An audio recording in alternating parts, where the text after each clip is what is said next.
నిన్నీయాల పెండి సంబంధాలు దొరింపు కావాలంటే మస్తు కష్టం అవుతున్నది. పిల్లకు నచ్చినట్టు పిల్లగాళ్ళు దొరుకుతలేరు, పిల్లగానికి నచ్చినట్టు పిల్లలు దొరుకుతలేరు. ఇద్దరు నచ్చిన కాడ జాతకాలు కలుస్తలేకపోవడం, కట్నాలు పెట్టుబోతల కాడ గిట్టుబాటు కాక ఎత్తిపోవడం అవుతున్నాయి.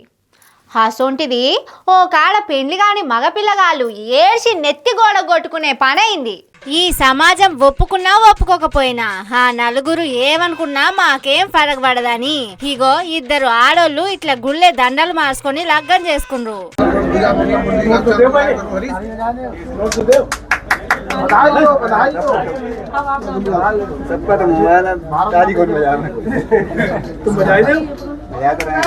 ఉత్తరప్రదేశ్ లో ఉన్న బదాయి కోర్టు కాడైంది ఈ లగ్గం. వీళ్ళిద్దరూ 3 ఏళ్ల నుంచి 30 అడుగుల లోతు ప్రేమలో మునిగిపోయినరట. అండ్లకెళ్ళి బయటికి వచ్చుడు కష్టం అనుకున్నారట. పెళ్ళంటే మగతోడే అవసరం లేదు, అర్థం చేసుకున్న ఆడతోడైనా అడ్జస్ట్ అయిపోవచ్చని వకీళ్ల సమక్షంలో లగ్గం చేసుకుండ్రు. ఇండ్ల మగ పురుషులు ఒర్రి సచ్చే ముచ్చటేందంటే వీళ్ళిద్దరికి అసలు మగోళ్లను లగ్గం చేసుకుంటారంటే ఇష్టమే లేదట. ఇట్లా ఆడోళ్ళకు లగ్గం చేసుకుంటున్నది చూసి ఇక మాకి జన్మల పెండ్లైనట్టే అని పాపం పీలై బాత్రూమ్ డోర్ వేసుకొని ఏడుస్తుండట. 30 ఏళ్ళు నడ్డి కిందున్న పెండ్లి గాని సింగిల్ బ్యాచులర్స్.